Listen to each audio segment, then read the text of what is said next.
गीता सविता जो भी नाम है हमारे, हम इस जन्म में आए, जन्म लिया, इसके पहले कहीं होंगे जब तो जन्म लिया, हाँ या ना? हाँ। देखो 3 लोगों ने बोला इंग्लिश में, यस और नो? सब इंग्लिश में। इसका मतलब हम इसके पहले भी कहीं थे।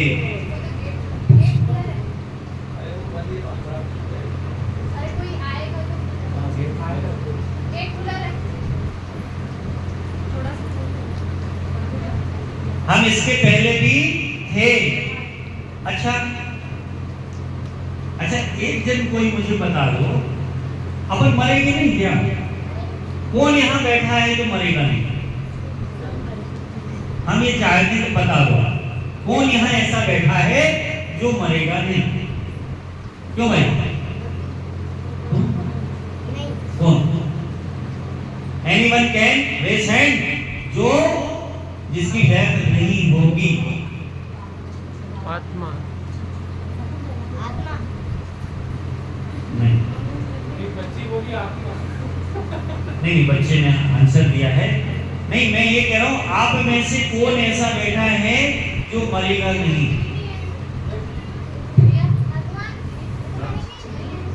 आप में से कहा, यहाँ कहा? शरीर मरेगा या मतलब मृत्यु लोक में जन्म हुआ है तो मृत्यु निश्चित है। क्यों भाई? कोरोना में थे सब लोग, यहीं थे इंदौर में, बाईपास पे देखा था, एक चीटी भी चलते नहीं दिख रही थी।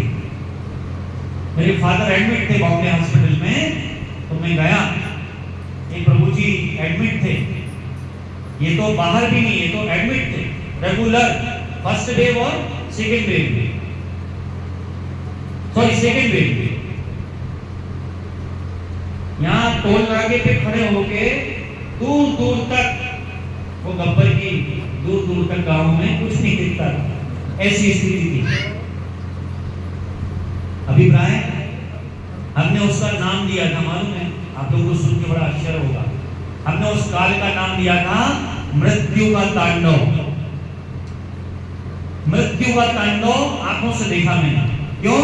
7 डेज मेरे फादर बॉम्बे हॉस्पिटल में एडमिट थे और डेली 15 से 16 लोग जा रहे थे, आ रहे और जा रहे मेरे सामने।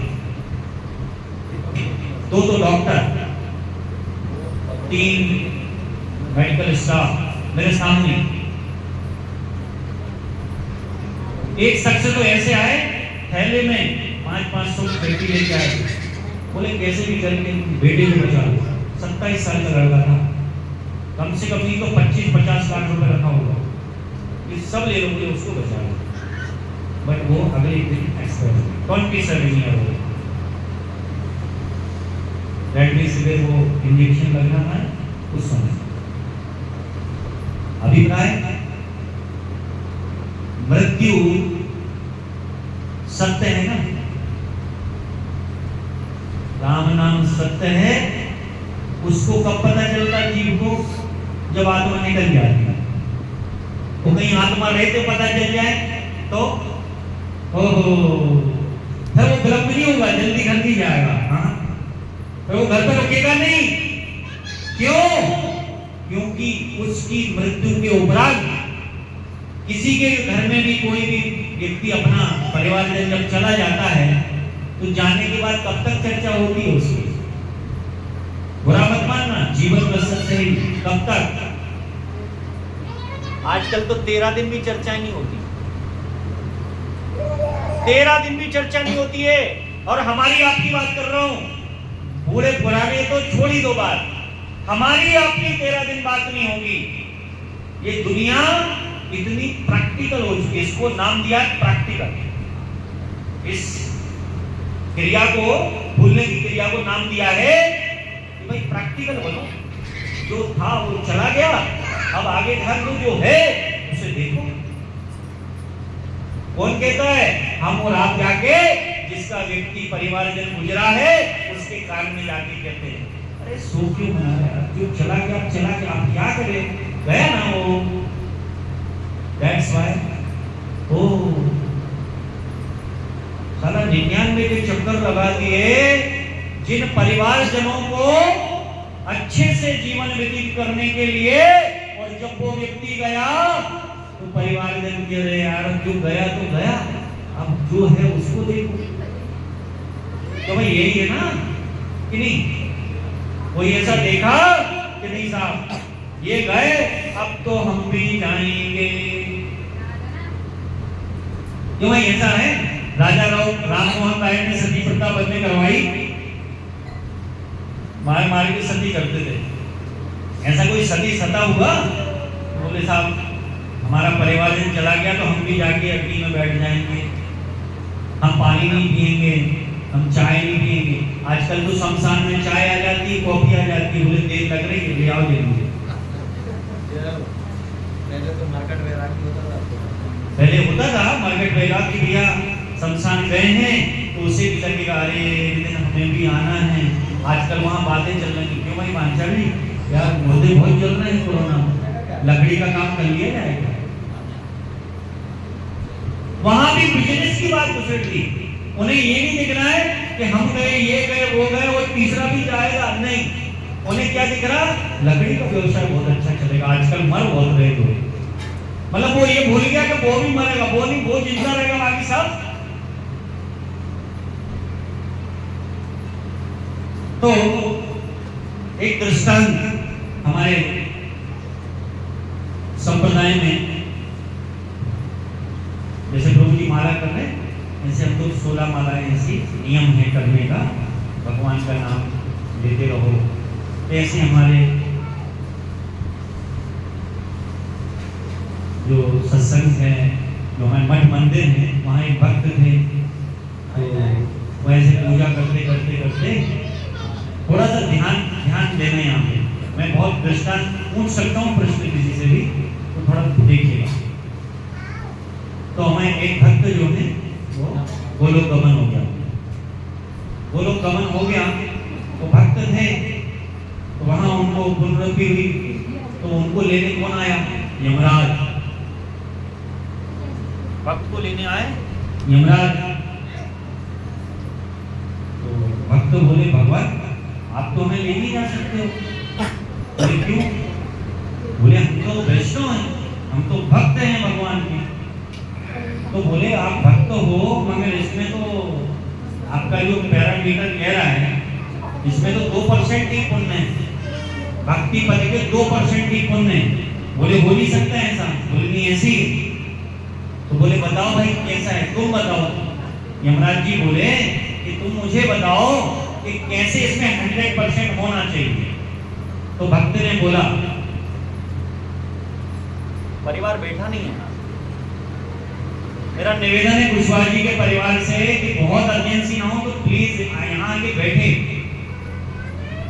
हरिनाम संकीर्तन में हमारा एक ही निवेदन रहता है, जिनके यहाँ कीर्तन होगा उनका परिवार जरूर बैठे, अपन भक्ति लाभ के लिए आए, यदि संभव है तो बैठिए आप। तो अभिप्राय उनने कहा आप बताइए भाई, आपको कॉन्फिडेंस है ना, आपको कॉन्फिडेंस है कि हमने पुण्य किया, तो आप बताइए कहाँ कहाँ किया। तो भक्त बोला साहब हमने रोज 16 मालाएं की। बोले और बोले कैसे की 16 मालाएं? पिक्चर चालू की, पिक्चर चालू की, अरे क्यों वो वाली सेवा होगी कि नहीं, वो वाली हो गई कि नहीं, ये वाली हो गई कि नहीं? बोले कैसी 16 मालाएं होती हैं? मैं धर्मराज हूं, आप वैष्णव हो, मैं भी वैष्णव हूं, आपने ऐसी 16 मालाएं की। पिक्चर पूरी चलाई गई। भक्त बोला नहीं तो कुछ तो नंबर मिलना चाहिए। बोले 2 नंबर दिए, तो उनको 2 नंबर मालाओं के दे दिए। फिर उन्होंने कहा कि आप भाई आप चले? बोले नहीं नहीं नहीं, हमने भक्तों की सेवा भी की, मठ मंदिर में भक्त आते हैं, पारस करना, भोजन प्रसाद की व्यवस्था करना। अच्छा ठीक, चलाई। उसमें भी देखा कि सेवा कैसी की, कि भाई भक्तों को तो सेवा की आपने, मगर साथ में आप अपनी सेवा भी कर रहे थे। निस्वार्थ सेवा कहाँ हुई? वो स्वार्थ लगा हुआ था उसमें, आपको हमने दिखाया उनको कि कैसे की आपने सेवा, कि भाई भक्तों के लिए 4 चीजें आई, 3 उन्हें मिली, 1 आपने भी ली। क्यों भाई ऐसी सेवा क्यों? फिर भी उन्होंने कहा कि आपने की, 2 नंबर इसके लिए। कितने हो गए? 100 चाहिए, कितने हो गए? 4। बोले बस 2, हाथ 2 ही मिले। हाँ, हमने सत्संग भजन भी किया, हम भजन में बैठते थे गुरु जी के साथ और सत्संग भी सुनते थे। बोले सीढ़ी लगाओ सत्संग वाली सीढ़ी लगाई। देखना, देखो अपन अपने ऊपर आ रहे हैं। सीढ़ी लगाई, जैसी सीढ़ी लगाई तो प्रभु जी की परिवार भी था, तो प्रभु जी बार बार उठ के बच्चों को लेने जा रहे थे। तो बोले सत्संग चल रहा था आपका, बच्चों को लेने के आ रहे हैं आप। फिर इसके बाद थोड़ी देर बाद फिर और रेगुलर लगाया। फिर बोले आपके परिवार जन नहीं आए, तो आपका ध्यान सत्संग में नहीं था, परिवार के नहीं आया, उनको लेने गए। जब तक पूरा परिवार आया तब तक सत्संग खत्म हो गया, समापन हो गया। तो साहब हमने कीर्तन भी किया, कीर्तन की अच्छी बात है, लगाओ भाई कीर्तन लगाया। तो यहाँ चल रहा था कीर्तन और प्रभु जी से कोई बात कर रहा था, तो प्रभु जी उसका आंसर कर रहे थे। तो बोले कहाँ थे, ये कीर्तन कर रहे हो आप, दूसरा आपसे बात कर रहा है, कौन सा भजन क्या चल रहा है आपको पता भी है? बोले नहीं, मगर हमने समय तो दिया है और हमारा भाव तो शुद्ध था। चलो बोले 2 नंबर इसके लिए। आप कीर्तन में बैठे हो ना, कीर्तन आप नहीं बैठा। हाँ, बिल्कुल सही बात कही कि आप कीर्तन में बैठे मगर कीर्तन को अपने हृदय में नहीं बिठाया। फिर भी 2 नंबर धर्मराज ने दिए। कि आप कितने हो गए? मैं भक्त की बात कर रहा हूँ, ये भक्ति की दशा है, जो डिवोटी भक्त है उसकी बात कर रहा हूँ। कितने हो गए? 8।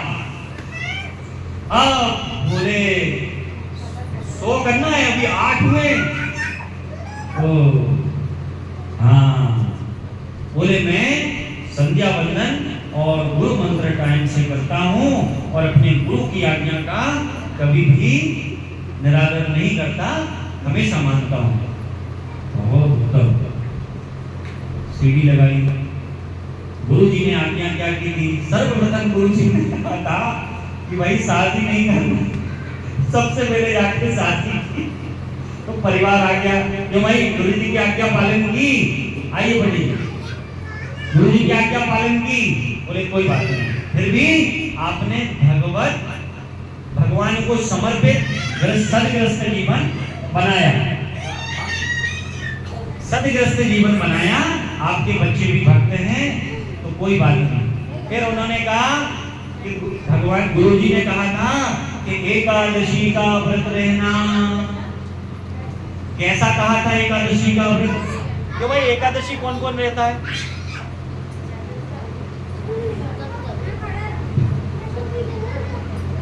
माता जी का परिचय क्या है? आपकी मामी। अच्छा, मामा मामी आए, ठीक। आप रहते हैं एकादशी? पांचाल जी सपत्नी रहते हैं, मिश्रा जी सपत्नी रहते हैं। और कौन एकादशी रहता है? और कोई नहीं रहता? कभी कभी। हाँ, तो उन भक्त के साथ क्या हुआ कि गुरु जी ने आज्ञा दी कि भाई एकादशी का व्रत जरूर करना। क्यों? कौन बच्चा है? इधर आओ। हाँ, इधर आओ भैया, इधर आओ। क्या नाम आपका?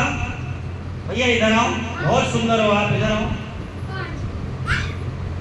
हल्ला नहीं करते, पूजा में बैठो बैठो आप। तो एकादशी का व्रत कैसे कहा था कि 10वीं के दिन 1 टाइम भोजन करना। 10वीं के दिन 1 टाइम मतलब सुबह, शाम को नहीं। ब्रह्मचर्य से रहना 10वीं से द्वादशी तक।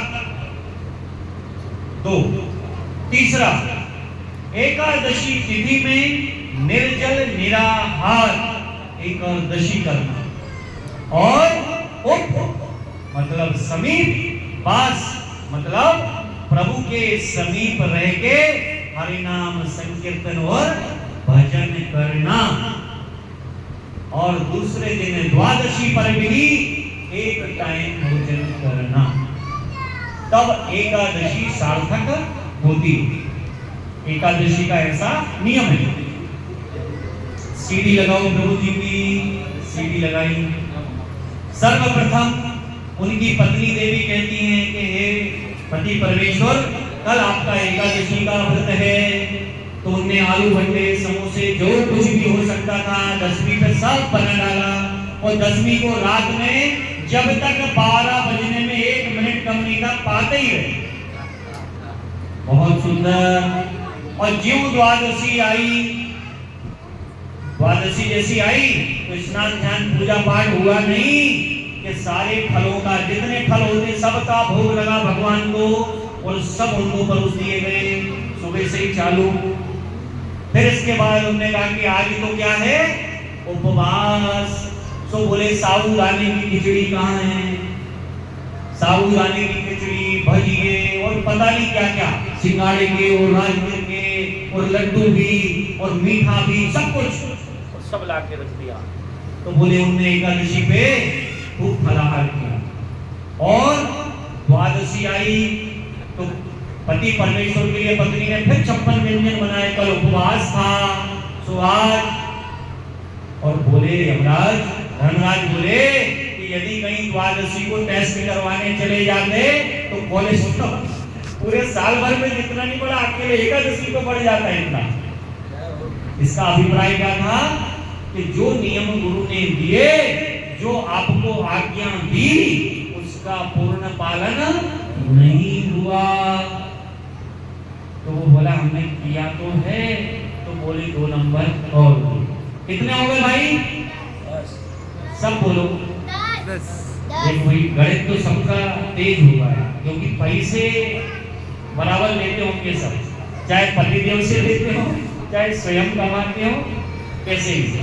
कितने नंबर हो गए? 10। चाहिए कितने? 100। उसमें से कितने मिले? 10। अब धर्मराज बोले हे महाप्रभु विष्णु, अब बताओ क्या है? तो बोले अब तो गुरु का सहारा है। और उन वैष्णव ने दोनों हाथ खड़े करके कहे हे गुरुदेव, ताई माम पाई माम। तो युधिष्ठिर धर्मराज जी बोले भगवान अब आपको दंडवत प्रणाम है, अब 100 हो गए, आप जाके वैकुंठ पहुंचिए। समझ में आई? पूरे रोम खड़े हो गए।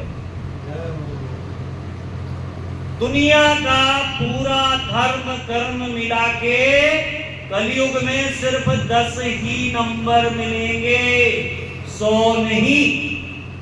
90 आपको आपके सदगुरु देव के नाम पे मिलेंगे और वो आपको सीधे भगवान के श्री चरणों में पहुंचाएंगे।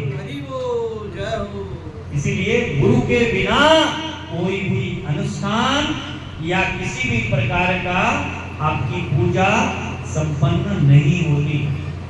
गुरु करण सर्वप्रथम है। और सद्गुरुदेव मतलब ऐसा गुरु जो संसार सागर से परे हो और आपको भगवान के श्री चरणों की दिव्य कृपा देने के लिए आपको आदेश करे, सत्संग करे, आपको प्रेरित करे। क्यों भाई? संसार में जो पड़ा है वो संसार को निकाल सकता है क्या? एक दलदल में 2 लोग फंसे या 4 लोग फंसे, वो एक दूसरे को निकाल सकते हैं क्या? शुक्ला जी, कौन निकालेगा किसको? कौन निकालेगा किसको? अरे मैं अभी सत्संग कर रहा हूं, तो कौन किसको निकालेगा?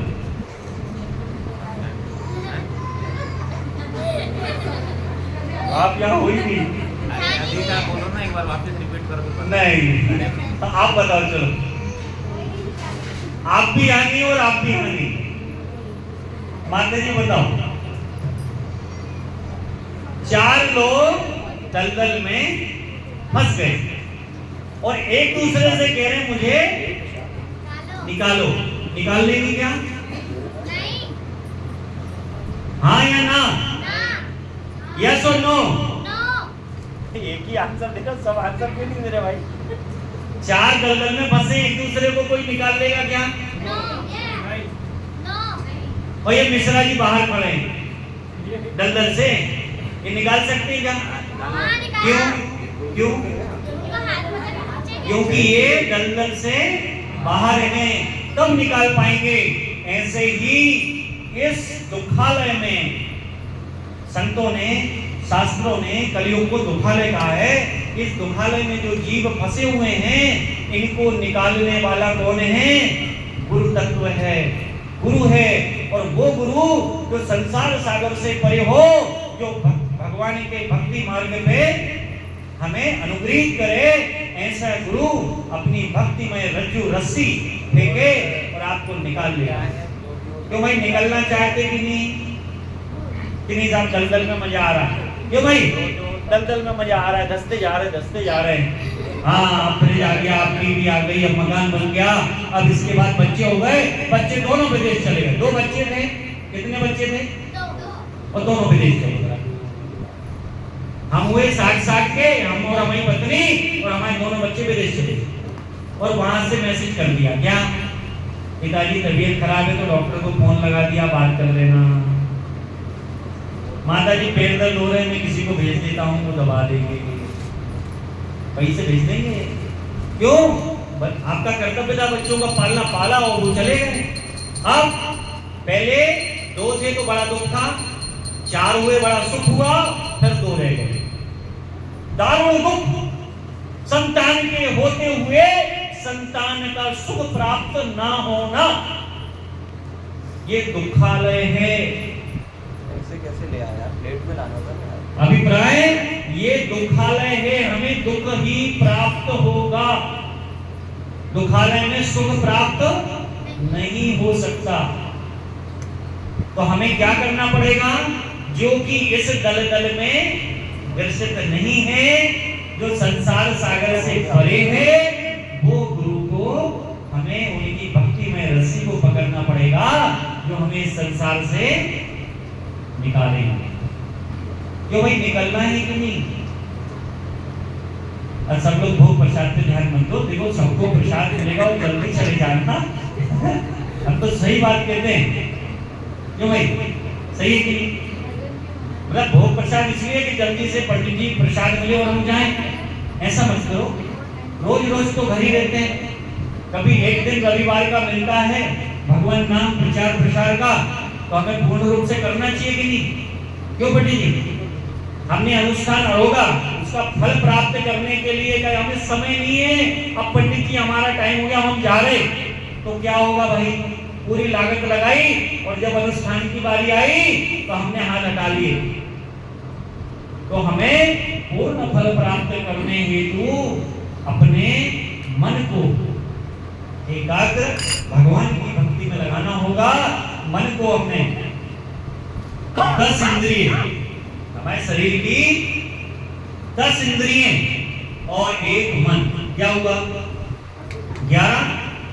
इसको कहते हैं एकादश। और इस पे जो शमन कर दे उसको कहते हैं एकादशी। एकादशी तो एकादश मन करके और भगवान के अनुष्ठान जो करेगा उसको निश्चित रूप से पूर्ण फल गुरु शरण में मिलेगा। गुरु शरण जरूरी है। तो एक दृष्टांत जो हमने दिया सबके, अब ये बिटिया ने तिलक लगाया है, मैंने कहा था मैं प्रश्न पूछूंगा, आपने तिलक क्यों लगाया? पूछ रहा हूं, रोज लगाते हो? आज कीर्तन के दिन लगाया? क्या सोच के लगाया?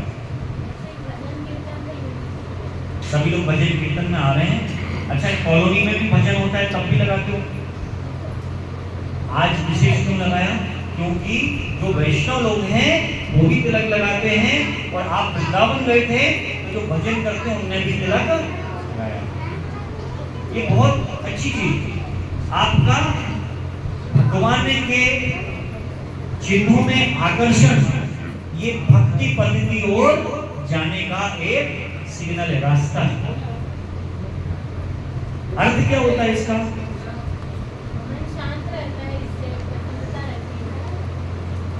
मन शांत रहता है, पवित्रता होती है,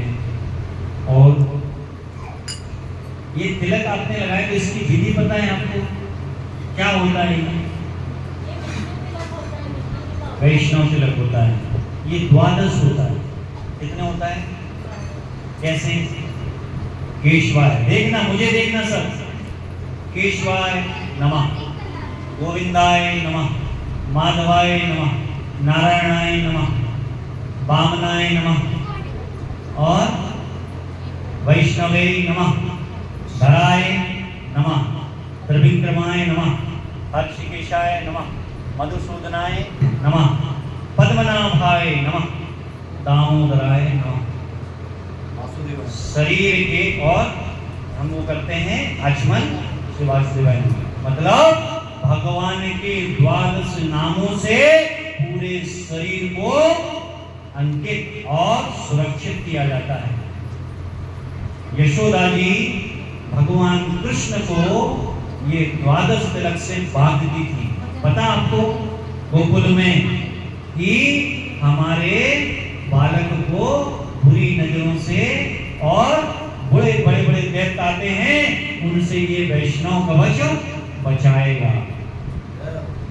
तो इसकी विधि होती है। केशवाय, गोविंदाय, माधवाय, नारायणाय, वामनाय, वैष्णवे, धराय, त्रिविक्रमाय, हर्षिकाय, मधुसूदनाय, दामोदराय नमः। भगवान के द्वादश नामों से अंकित किया जाता है, अर्थात द्वादश लग।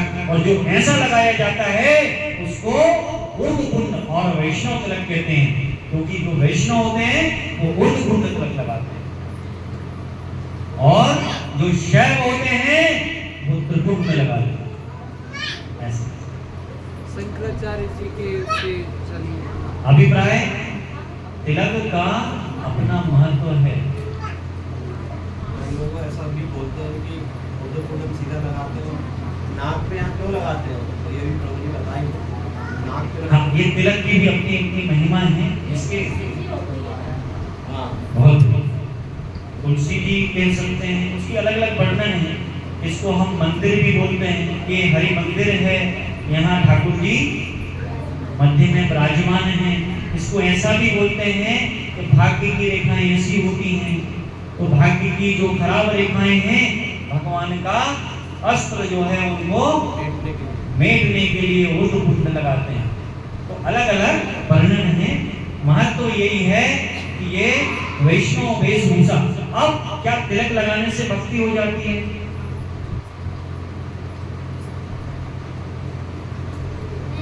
क्यों?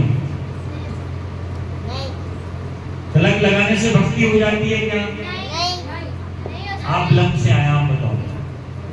तिलक लगा लो जैसे भगवान का, तो भक्ति हो जाती है? थोड़ी होती है। कैसे? जो मानते हैं वो होती है, करते हैं। मेरे जिया जी लोग करते हैं तो वो मंत्र वगैरह से लेके फिर तिलक करते हैं। तिलक सब करते हैं राम जी का, श्री राम जी का जो अयोध्या में है वो, तो उनका वो करते हैं। तो वो वचन लेके करते हैं। मैंने भी किया हुआ है, वो वचन लेके करते हैं। नहीं, वचन बिना लिए तिलक बस लगाने से भक्ति नहीं होती। उनका वर्ड सुना, वचन लेके लगाते हैं, मतलब उसका एक महत्व है, प्रोटोकॉल है। ऐसे ही तिलक नहीं लगता है, उसका प्रोटोकॉल होता है, उसको फॉलो करना होता है, तब वो तिलक का हमें अनुसरण मिलता है। तो इसका मतलब ये नहीं कि तिलक नहीं लगाना चाहिए, बिल्कुल लगाना चाहिए। वो हमारे भक्ति पथ पे जाने का एक रास्ता है। तो तिलक और धोती कुर्ता, पुरुष पहनते धोती कुर्ता। एक कुशवाहा जी ने बहुत बढ़िया वेशभूषा इन्होंने बना रखी है, बढ़िया कुर्ता और नीचे धोती है। मैं बड़ा प्रसन्न हो गया इनको देख के। मैंने कहा वाह, ये हुई बात। क्यों? आप ऑफिस कौन कौन जाता है? आप में से कौन प्रोफेशनल है, मतलब जॉब में? आप okay. Anyone can attend the office culture. Okay. So, office आप धोती कुर्ता पहन के जा सकते हो? धोती कुर्ता पहन के जा सकते हो? हाँ, वो इवेंट है, बात अलग है, ट्रेडिशनल, बट ऑलवेज नहीं जा सकते। Zoom call, teams meeting, Google meeting, उसमें आप तिलक विलक लगा के एकदम हार श्रृंगार भगवान का ऐसा पहन के ऐसे बैठ सकते हो क्या? नहीं नहीं क्यों? allow नहीं उसका प्रोटोकॉल है ना कि भाई टीम्स मीटिंग मेरे सामने वाले भी हमें अटेंड कर रहे हैं, तो हमारा जो स्पीच है, हमारा जो सेंटेंस है या जो हम निर्दिष्ट करने वाले हैं किसी को मीटिंग में, उसका प्रभाव जो प्रोफेशनल पढ़ना चाहिए वो नहीं पड़ेगा। सही कि नहीं? अटायर, ऑफिशियल अटायर जिसको कहते हैं कि आपको वैसी करना।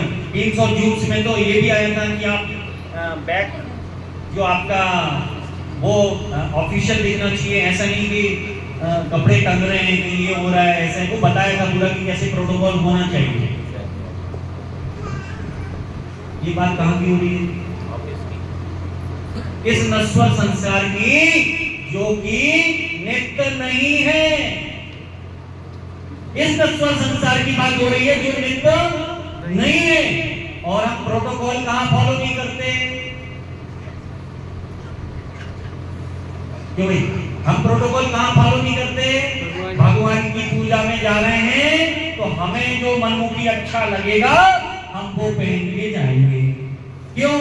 भगवान तो भोले हैं, वो तो कुछ बोलने वाले हैं ही नहीं, उन्हीं के सामने जाके हम सेल्फी उतारेंगे।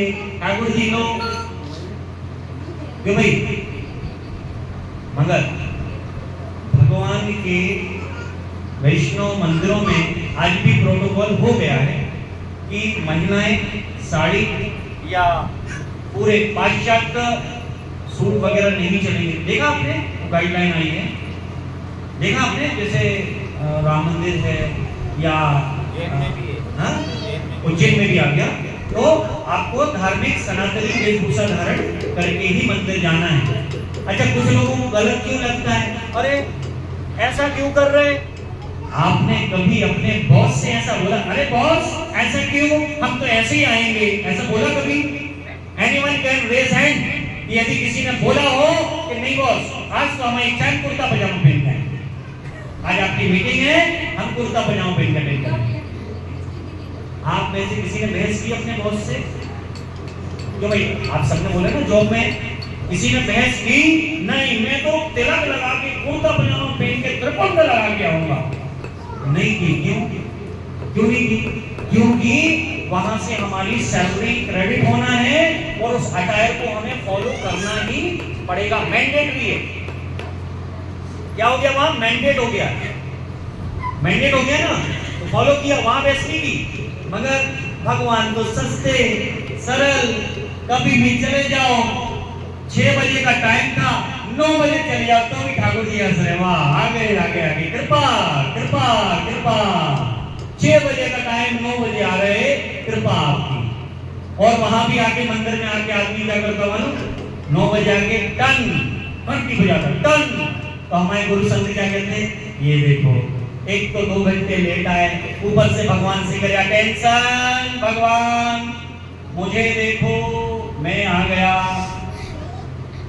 होता है ऐसा? नहीं होता। प्रैक्टिकल है ये। और हम आप में से यदि कोई करता है तो मेरी सर्वत्र प्रार्थना है माताओं से, भक्तों से, ऐसा मत करिए, क्योंकि all are recorded on Yamraj. जिस दिन यहाँ से टिकट कटा उस दिन ये पूरा लेखा जोखा सीधी वहां चलाई जाएगी। कुछ भी उनकी नजरों से विलुप्त नहीं होता। सिर्फ बिग बॉस की थर्ड आई नहीं देख रही है, बिग बॉस के भी बॉस बैठे हैं और उनकी थर्ड आई सब कहीं देख रही। जो आप खुद भी नहीं देख सकते वो भी देख रहे हैं, जो आप स्वयं भी नहीं देख सकते वो भी देख रहे हैं। इसलिए हमेशा ऐसे अलर्ट रह के कोई भी कर्म करें तो कोई देखे ना देखे, आपका परापर ब्रह्म जिसके आप अणु ब्रह्म है वो दोनों आंखों से आपको देख रहा है। मगर भगवान की दयालुता और भगवत्ता देखिए तो वो टोकता नहीं, रोकता नहीं। क्या दे रखा है? स्वतंत्र प्रभाव। क्या दे दिया? स्वतंत्र प्रभाव। आपको स्वतंत्र प्रभाव देके रखा है कि आप स्वतंत्र हो, मगर हैं तो हम उसके बच्चे, और वो हमें चैत्य के रूप में जब हम कोई गलत काम करते हैं तो हमारे मन में आता है ना, अरे यार गलत है यार, आता है ना अंदर, आता नहीं आता? यस और नो? आता है ना, ये गलत है ये सही है, मगर फिर भी हम उस चैत्य को दबा देते हैं और हम उस काम को कर जाते हैं। और रिकॉर्डेड, चाहे सत्संग में आके दूसरों से बातें की, चाहे कीर्तन में आके अपना ही कीर्तन किया, भगवान का नहीं, और चाहे किसी धार्मिक अनुष्ठान में जाके सिर्फ व्यवहार निभा के आ गए, ये सब ऑल आर रिकॉर्डेड। इसका कोई पुण्य लाभ आपको नहीं मिलेगा, क्योंकि आपका उद्देश्य ही ये था कि ये व्यक्ति जान ले कि हम आ गए। उसका ये उद्देश्य था ही नहीं कि तुम्हारे यहाँ भगवान का भजन है, कि तुम्हारा अनुष्ठान है, कि कीर्तन है, कि सत्संग है, कोई मतलब नहीं। उसको सिर्फ मतलब ये था कि मिश्रा जी ये जान लें कि मिश्रा जी उनके घर आ गए, चाहे नाश्ता आप करवाओ चाहे नहीं करवाओ, क्यों हम पहले से तय करके आए, हमारा डिनर फिक्स है, हम जाएंगे यहाँ से डिनर हो जाएगा, आप नहीं भी करवाओगे तो हमारा फिक्स है। मगर मिश्रा जी को ये कहने नहीं रह जाए कि मिश्रा जी इनके घर नहीं आए।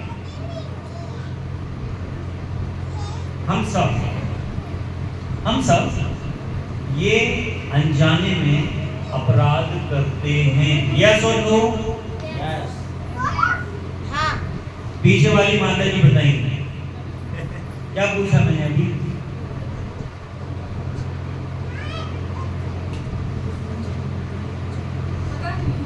हाँ, वही तो मैं कह रहा था कि जब धर्मराज सीढ़ी चढ़ाए तो याद रखना चाहिए कि हम सत्संग में नहीं थे।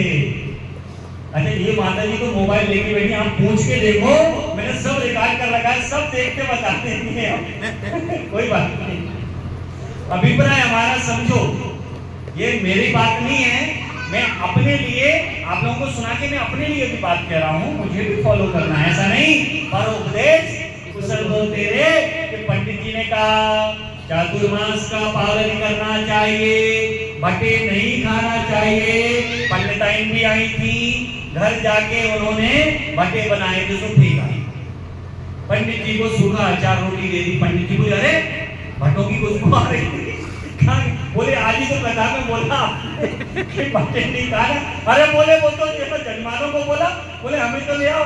बोले अरे अभिप्राय पर उपदेश कुशल बोलते रहे, नहीं ऐसा नहीं कि आपके लिए ये बात है, ऑल्सो मी, ये मैं अपने लिए कह रहा हूँ, आप मान जाए तो हमारे लिए बड़ा साधुवाद होगा, धन्यवाद होगा, और भगवान के श्री चरणों की कृपा आपको प्राप्त होगी।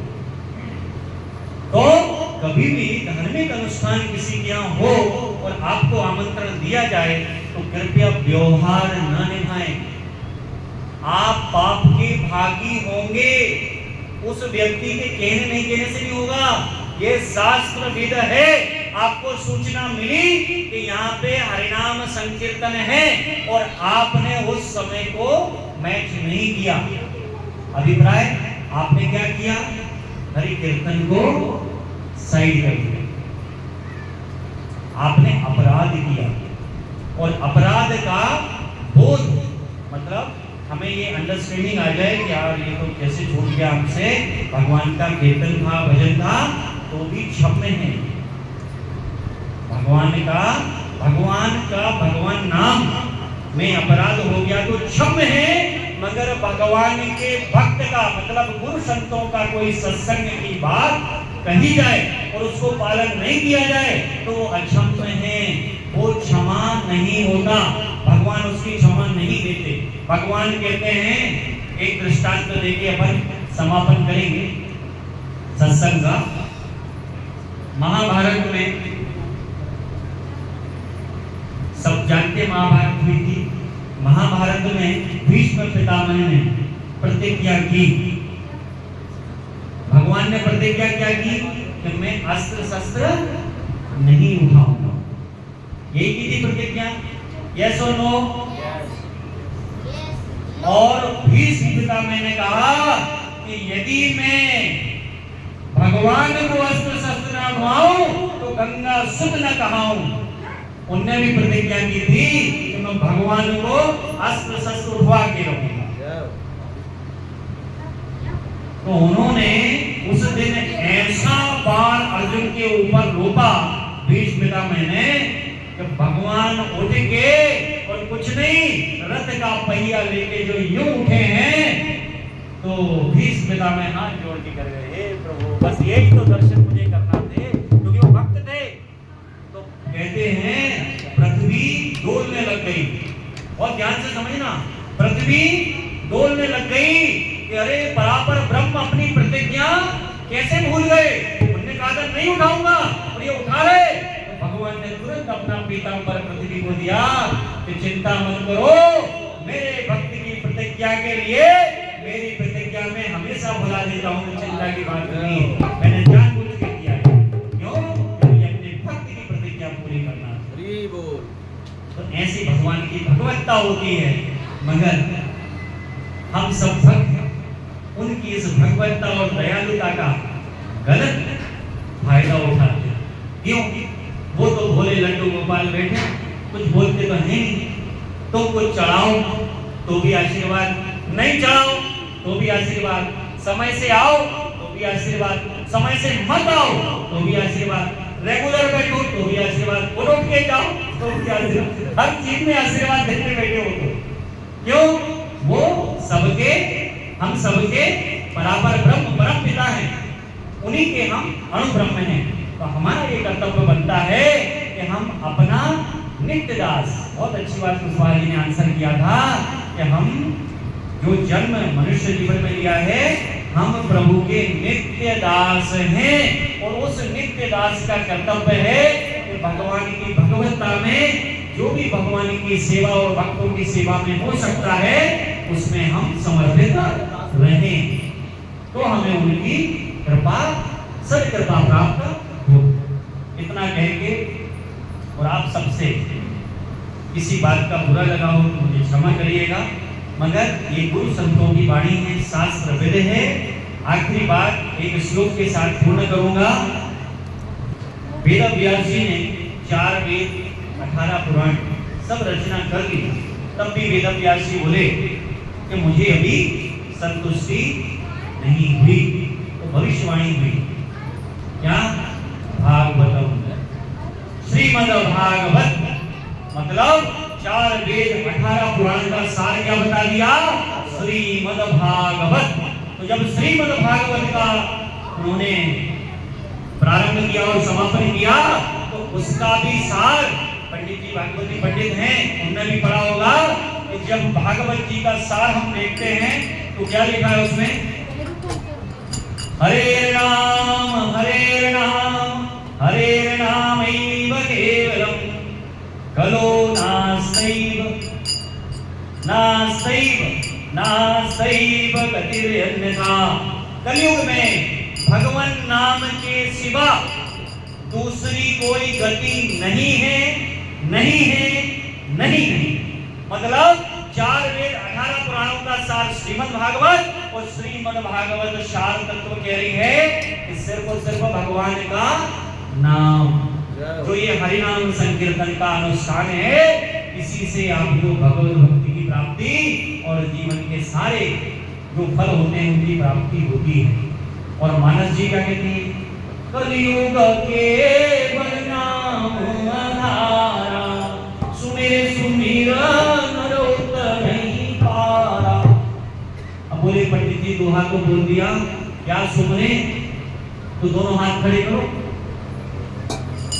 सब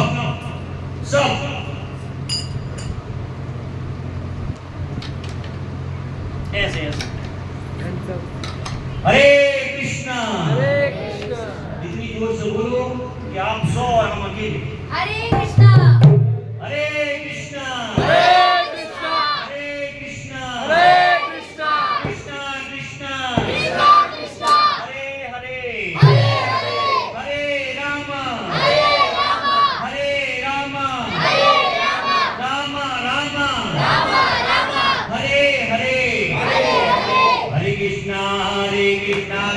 कृष्ण